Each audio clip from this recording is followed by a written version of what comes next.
Nyarlathotep, the crawling chaos. I am the last. I will tell the audient void. I do not recall distinctly when it began, but it was months ago. The general tension was horrible. To a season of political and social upheaval was added a strange and brooding apprehension of hideous physical danger, a danger widespread and all-embracing, such a danger as may be imagined only in the most terrible phantasms of the night. I recall that the people went about with pale and worried faces, and whispered warnings and prophecies which no one dared consciously repeat or acknowledge to himself that he had heard. A sense of monstrous guilt was upon the land, and out of the abysses between the stars swept chill currents that made men shiver in dark and lonely places. There was a demoniac alteration in the sequences of the seasons. The autumn heat lingered fearsomely, and everyone felt that the world, and perhaps the universe, had passed from the control of known gods or forces to that of gods or forces which were unknown. And it was then that Nyarlathotep came out of Egypt. Who he was, none could tell, but he was of the old native blood and looked like a pharaoh. The fellahin knelt when they saw him, yet could not say why. He said he had risen up out of the blackness of 27 centuries, and that he had heard messages from places not on this planet. Into the lands of civilization came Nyarlathotep, swarthy, slender, and sinister, always buying strange instruments of glass and metal, and combining them into instruments yet stranger. He spoke much of the sciences, of electricity and psychology, and gave exhibitions of power which sent his spectators away speechless, yet which swelled his fame to exceeding magnitude. Men advised one another to see Nyarlathotep, and shuddered. And where Nyarlathotep went, rest vanished, for the small hours were rent with the screams of nightmare. Never before had the screams of nightmare been such a public problem.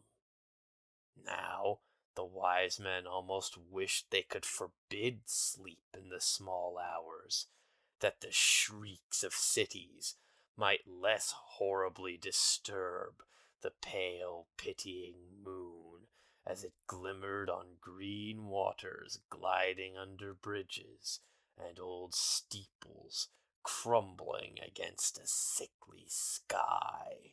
I remember when Nyarlathotep came to my city, the great, the old, the terrible city of unnumbered crimes.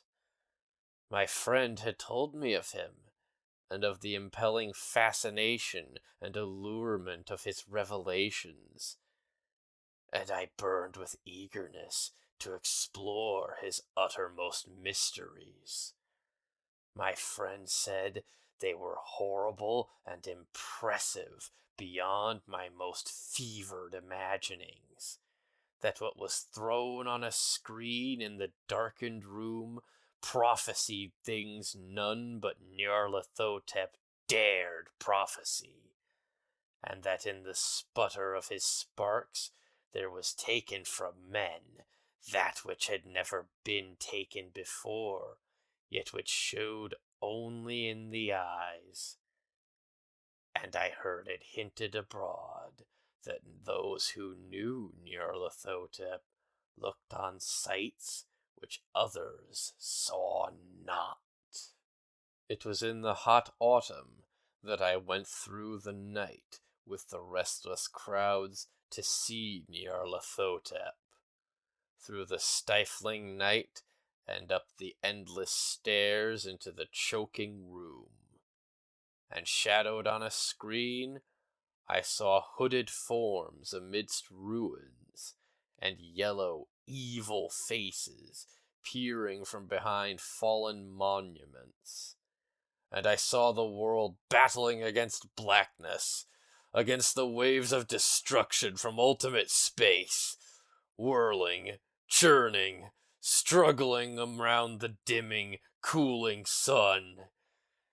Then the sparks played amazingly around the heads of the spectators, and hair stood up on end, whilst shadows more grotesque than I can tell came out and squatted on the heads. And when I, who was colder and more scientific than the rest, mumbled a trembling protest about imposture and static electricity, Nyarlathotep drave us all out, down the dizzy stairs into the damp, hot, deserted midnight streets. I screamed aloud that I was not afraid, that I could never be afraid, and others screamed with me for solace. We swore to one another that the city was exactly the same, and still alive, and when the electric lights began to fade, we cursed the company over and over again, and laughed at the queer faces we made.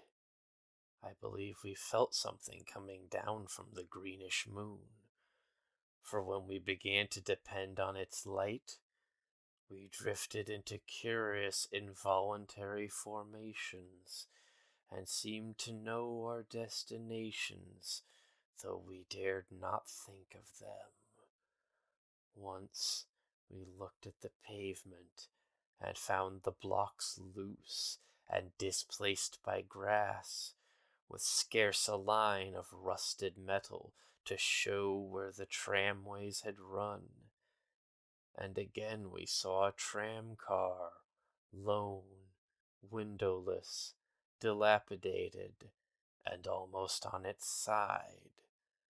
When we gazed around the horizon, we could not find the third tower by the river, and noticed that the silhouette of the second tower was ragged at the top. Then we split up into narrow columns, each of which seemed drawn in a different direction. One disappeared in a narrow alley to the left, leaving only the echo of a shocking moan. Another filed down a wheat-choked subway entrance, howling with a laughter that was mad. My own column was sucked toward the open country, and presently felt a chill which was not of the hot autumn, for as we stalked out on the dark moor, we beheld around us the hellish moon glitter of evil snows.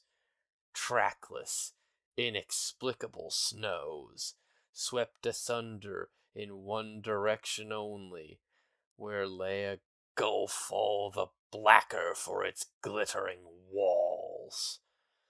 The column seemed very thin indeed, as it plodded dreamily into the gulf.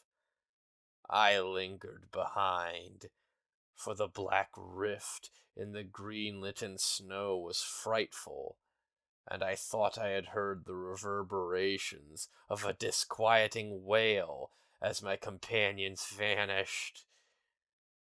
But my power to linger was slight, as if beckoned by those who had gone before, I half floated between the titanic snowdrifts, quivering and afraid, into the sightless vortex of the unimaginable.